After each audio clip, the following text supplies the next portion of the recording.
ಒಳಗಿನ ಕಣ್ಣನು ತೆರೆಸಿದೆಯೋ, ಗೀತೆಯ ಮರ್ಮವ ತಿಳಿಸಿದೆಯೋ.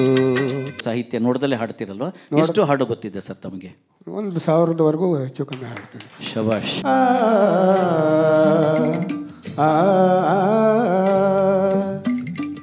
ಪವಡಿಸು ಪರಮಾತ್ಮ.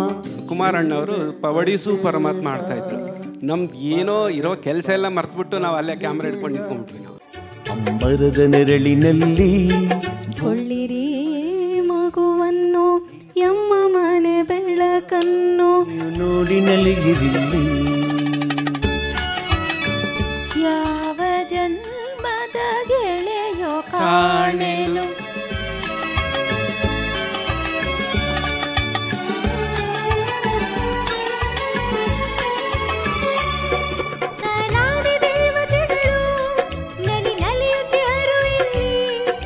ನನ್ನ ಹೆಸರು ನಾಗರಾಜ್ ಅಂತ. ನಾನು ಹೆಸರುಘಟ್ಟ ರಸ್ತೆಯಲ್ಲಿರುವಂಥ ME ಬಡಾವಣೆಯಿಂದ ಬರ್ತಿದ್ದೀನಿ. ನನ್ನ ಜೊತೆ ಹಾಡ್ತಿರುವಂಥವ್ರು ಬಹುಮುಖ ಪ್ರತಿಭೆ ಶ್ರೀಮತಿ ಅರ್ಪಿತಾ ಬೆಂಕಿಪುರ್. ಹಾಡು ನಿನ್ನ ಕಣ್ಣ ನೋಡಿ ನೋಡಿ ಹಾಡುವ ಬಯಕೆ, ಅತ್ಯದ್ಭುತವಾದ ಗೀತೆ. ಈ ಹಾಡಾದ್ಮೇಲಿಂದ ಒಂದು ಕತೆ ಹೇಳ್ತೀನಿ.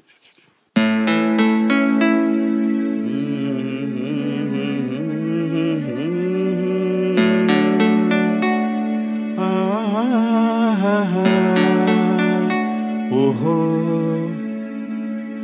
ನಿನ್ನ ಕಣ್ಣ ನೋಡಿ ನೋಡಿ ಹಾಡುವ ಬಯಕೆ, ನನ್ನ ಮನದಿ ಮೂಡುತ್ತಿದೆ ಹೇಳು ಏತಕ್ಕೆ. ಸಂತೋಷದ ಸಂಭ್ರಮದ ಸಮಯವು ತಂದ ಕಾಣಿಕೆ,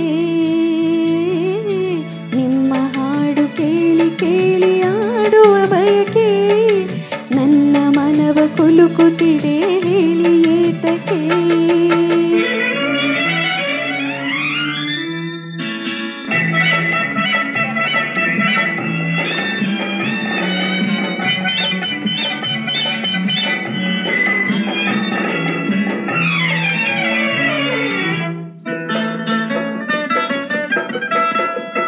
ಹುಣ್ಣಿಮೆಯ ಚಂದಿರನ ಕಂಡೊಡನೆ ನೈದಿಲೆಯ ಹೂವು ನಗುವುದೇತಕ್ಕೆ.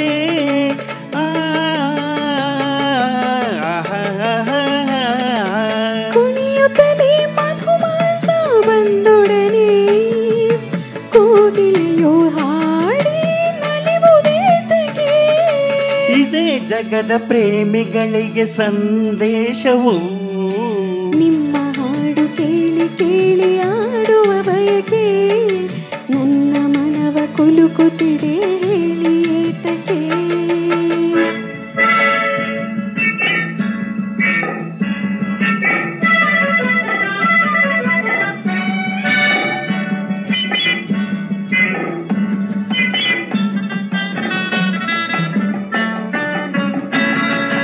ಯೌವನವು ಬಾಳಿನಲ್ಲಿ ಬಂದಾಗ ಸಂಗಾತಿಯ ಸ್ನೇಹದ ಆಸೆತಕ್ಕೆ.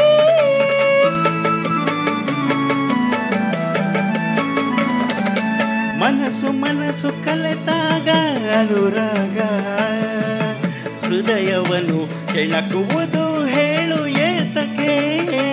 ಅದೇ ಪ್ರೇಮ ಸಂಬಂಧವು ಜಗದ ನಿಯಮವೋ, ನನ್ನ ಹಾಡು ನನ್ನದು, ನನ್ನ ರಾಗ ನನ್ನದು, ನನ್ನ ತಾಳ ನನ್ನದು, ನನ್ನ ಆಸೆ ನನ್ನದು.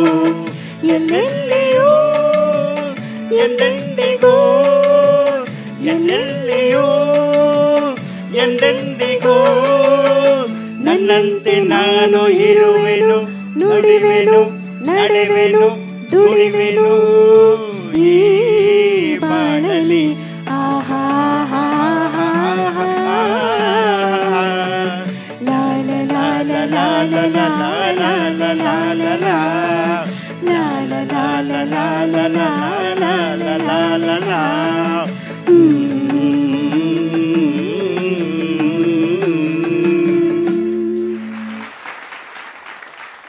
ಒಂದು ಇದಾದ ಹಾಡಾದ್ಮೇಲೆ ಹೇಳ್ತೀನಿ ಅಂತ ಹೇಳಿದ್ದೆ. ಅದು ಅರವಿಂದ್ ಸರ್ದೇ ಐಡಿಯಾ. ಕರೆಕ್ಟಾಗಿ ಆ ಬೀಟಿಗೆ ಮ್ಯಾಚ್ ಆಗೋ ಹಾಗೆ ಮಾಡಿಸಿದ್ರು. ಅಲ್ಲ, ಅದನ್ನು ನಾವು ಆ್ಯಕ್ಚುಲಿ ಈ ಸಾಂಗಲ್ಲಿ ನಾವು ರಿಹರ್ಸಲ್ ಬಂದಾಗ ಇದು ಮಾಡಿದಾಗ ಅವರು ಅರವಿಂದ್ ಸರ್ ಅವರು ಅವ್ರ ಮಿಸ್ಸಸ್ಸನ್ನು ಕರ್ಕೊಂಬರೋಕ್ಕೆ ಅಂತ ಅಂದ್ಬಿಟ್ಟು ಅವ್ರು ಫೋನ್ ಮಾಡಿದರು. ಅವ್ರು ಹೊರಟಿದ್ರು ಪ್ಲೇ ಮಾಡ್ಕೊಂಬಿಟ್ಟು ನೀವು ಅದು ಮಾಡ್ತೀರಿ ಅಂತ. ಅವ್ರು ಮೆಟ್ಲು ಇಳ್ಕೊಂಡು ಹೋಗೋವಾಗ ಅವ್ರಿಗೆ ಇದು ಫ್ಲ್ಯಾಶ್ ಆಯ್ತು ಅದು. ಇದನ್ನು ಇದು ಮಾಡಿಬಿಟ್ಟು ಈ ಹಾಡು ಇದು ಸೇಮ್ ಪ್ಯಾಟರ್ನ್ ಇದೆ ಅಂತ ಅಂದ್ಬಿಟ್ಟು ಈ ಹಾಡನ್ನು ಈ ಹಾಡಲ್ಲಿ ಅಳವಡಿಸ್ಬೋದಾ ಅಂತ ಕೇಳಿದ್ರು. ನಾವು ಯೋಚನೆ ಮಾಡಿಬಿಟ್ಟು ನಾನು ಇದು ಮಾಡಿದೆ. ಆಮೇಲೆ ಲಾಸ್ಟ್ ಪಲ್ಲವಿನಲ್ಲಿ ಅದಕ್ಕೆ ಇದು ಮಾಡ್ಕೊಂಡು ಅಲ್ಲೇ ಟ್ರಯಲ್ ಮಾಡಿದ್ವಿ. ನಾನು ಅರ್ಪಿತಾ ಇಬ್ಬರು ಕರೆಕ್ಟಾಗಿ ಇದು ಮಾಡಿದ್ವಿ. ಅಲ್ಲಿ ಕರೆಕ್ಟಾಗಿ ಹಮ್ಮಿಂಗ್ ಇದಕ್ಕೆ ಅಂದರೆ ತಾಳ ಕರೆಕ್ಟಾಗಿ ಅಲ್ಲಿಗೆ ತೊಗೋಬೇಕು. ಅಲ್ಲಿಗೆ ಇದು ಮಾಡ್ಕೊಂಡು ತೊಗೊಂಡು ಕೊನೆಗೆ ಈ ಹಾಡಿಗೆ ಮತ್ತೆ ಲಿಂಕ್ ಬರೋ ಥರ ಅದಕ್ಕೆ ಅರವಿಂದ್ ಸರ್ ಅವ್ರಿಗೆ ಅವರೇ ಸರಿ ಶಾಟಿ ಅದಕ್ಕೆ ಮೂಲ ಅವರು ಇದು ಮಾಡಿಕೊಟ್ರು. ಅದು ಒಂದು ತುಂಬ ಹೃದಯದ ಧನ್ಯವಾದ ಸರ್. ಜೊತೆಗೆ ಇನ್ನೊಂದು ಏನು ಅಂತಂದರೆ ನನಗೆ ತುಂಬ ತುಂಬ ಅಚ್ಚುಮೆಚ್ಚುವಂಥ ಹಾಡಿದ್ದು ಈ ಹಾಡು. ಆ್ಯಕ್ಚುಲಿ ಯೂಟ್ಯೂಬ್ನಲ್ಲಿ ಎಲ್ಲೂ ಟ್ರ್ಯಾಕ್ ಇಲ್ಲ ಇದು ಇದಕ್ಕೆ ಅಂದ್ಬಿಟ್ಟು. ನನಗೆ ಅಂತಂದರೆ ನನಗೆ ತುಂಬ ಈ ಮ್ಯೂಸಿಕಲ್ಲಿ ನಿಮ್ಗೆ ಗೊತ್ತಿರೋಂಗೆ ನಂಗೆ ಸಿಕ್ಕಾಪಟ್ಟೆ ಕ್ರೇಜ್ ಇದೆ ಅದರಲ್ಲಿ. ಇದರಲ್ಲಿ ಏನಾಗೈತೆ ಅಂದರೆ ಈ ಹಾಡು ಎಷ್ಟು ಇಷ್ಟ ಆಯಿತು ಅಂತಂದರೆ ಈ ಟ್ರ್ಯಾಕ್ ಬೇಕೇ ಬೇಕು ಅಂತ ಇದು ಮಾಡ್ತು. ಇಲ್ಲಿ ಯಾರೂ ಇದನ್ನು ಇದು ಮಾಡಲಿಲ್ಲ, ಅದನ್ನು ಮಾಡ್ಕೊಳಕ್ಕೆ ಯಾರೂ ಸಿಕ್ಕಲಿಲ್ಲ ನನಗೆ. ಸ್ಮೂಲಲ್ಲಿದೆ, ಸ್ಮೂಲಲ್ಲಿರೋದು ನನಗೆ ಅಷ್ಟು ಕ್ವಾಲಿಟೀಸ್ ಇದಾಗಲಿಲ್ಲ. ಅನೂಜ್ ಕರಾಕೆ ಅಂತ ಅಂದ್ಬಿಟ್ಟು ಮುಂಬೈನವರಿದ್ದಾರೆ. ನೀವುಗಳೆಲ್ಲ ನಂಬ್ತಿರೋ ಇಲ್ವೋ, ಅವ್ರಿಗೆ ನಾನು ಕೆಲವೊಂದು ಹಿಂದಿ ಟ್ರ್ಯಾಕ್ಸ್ಗಳು ಅವ್ರ ಹತ್ರ ತರಿಸ್ಕೊಂಡಿದ್ದೀನಿ. ಅವರೊಂದು 350 ನನಗೆ ಇದು ಡಿಪೆಂಡ್ಸ್ ಆನ್ ಕ್ವಾಲಿಟಿ ಅದ್ರ ಮೇಲೆ ಟ್ರ್ಯಾಕ್ಗಳು ಮಾಡಿಕೊಡ್ತಾರೆ. ಅವ್ರಿಗೆ ನಾನು ಒಂದು ಇದನ್ನು ಕೇಳಿದ್ದೆ, ನನ್ನ ಹತ್ರ ಒಂದು ಇಂಗ್ಲೀಷಲ್ಲಿ ಕರೆಸ್ಪಾಂಡ್ ಮಾಡಿಬಿಟ್ಟು ಅವ್ರಿಗೆ ಕೇಳಿದ್ದೆ, ಕನ್ನಡ ಇದು ಈ ಥರದ್ದು ಹಾಡು ಒಂದಿದೆ, ಅದನ್ನು ನೀವು ಇದನ್ನು ಮಾಡ್ಕೊಳಕ್ಕಾಗತ್ತಾ ನನಗೆ ಅಂತ ಅಂದ್ಬಿಟ್ಟು ಕೇಳಿದ್ದೆ. ಅದಕ್ಕೆ ನೀವು please send the link sir, I will try ಅಂತಂತಂದು. ಸರಿ, ನಾನು ಲಿಂಕ್ ಕಳಿಸಿದ್ಮೇಲೆ ಅವ್ರಿಗೆ ಅದನ್ನು ಭಾಷೆ ಗೊತ್ತಿಲ್ಲದ್ರು ಆ ಹಾಡು ಇಷ್ಟ ಆಯಿತು ಅವ್ರಿಗೆ. ನಾನು ಲಿರಿಕಲ್ ಟ್ರ್ಯಾಕೇ ಮಾಡ್ತೀನಿ, ನೀವು please send the lyrics in English ಅಂತಂತಂದರು. ಆ ಸಾಹಿತ್ಯನ ಇಂಗ್ಲೀಷಲ್ಲಿ ಕಳಿಸಿ ಅಂತಂತಂದರು. ಆ ಕನ್ನಡ ಸಾಹಿತ್ಯನ ಇದ್ದದನ್ನು ನನಗೆ ಆಪ್ಸರ್ ಅಂತ ತಕ್ಷಣ ಜ್ಞಾಪಕ ಬಂದಿದ್ದು ನಮ್ಮ ಸಿರಿಯಪ್ಪ ಚಂದ್ರು ಸರ್ ಅವರು. ಚಂದ್ರು ಅವ್ರಿಗೆ ನಾನು ಅವಾಗ ಫೋನ್ ಮಾಡಿದ್ರೆ, ಸರ್ ಇನ್ನೊಂದು 1 ಅವರ್ ಅಥವಾ 2 ಅವರ್ಸ್ ಇದ್ರೊಳಗಡೆ ನನಗೆ ಇದನ್ನು ಲಿರಿಕ್ಸ್ ಇಂಗ್ಲೀಷಿಗೆ ಇದು ಮಾಡ್ಕೊಂಡು ಅಂದರೆ ಸೇಮ್ ಇದನ್ನೇ ಇಂಗ್ಲೀಷಲ್ಲಿ ಇದು ಮಾಡ್ಕೊಡಿ ಅಂತಂದರು. ಪಾಪ ಅವ್ರ ಕೆಲಸದ ಒತ್ತಡದಲ್ಲಿ ಸಿರಿ ಅವರ ಅಪ್ಪ ಅದನ್ನು ಮಾಡಿಕೊಟ್ರು. ಅದನ್ನು ನಾನು ಅವ್ರಿಗೆ ಕಳಿಸ್ಕೊಟ್ಟೆ. ಅದನ್ನು ಅವ್ರು ವಿಡಿಯೋ ಟ್ರ್ಯಾಕ್ ಮಾಡಿಕೊಟ್ರು. ಇದು ಇವತ್ತು ಪ್ಲೇ ಮಾಡಿದ್ದು ಅವ್ರದ್ದೇ ವಿಡಿಯೋ ಟ್ರ್ಯಾಕ್.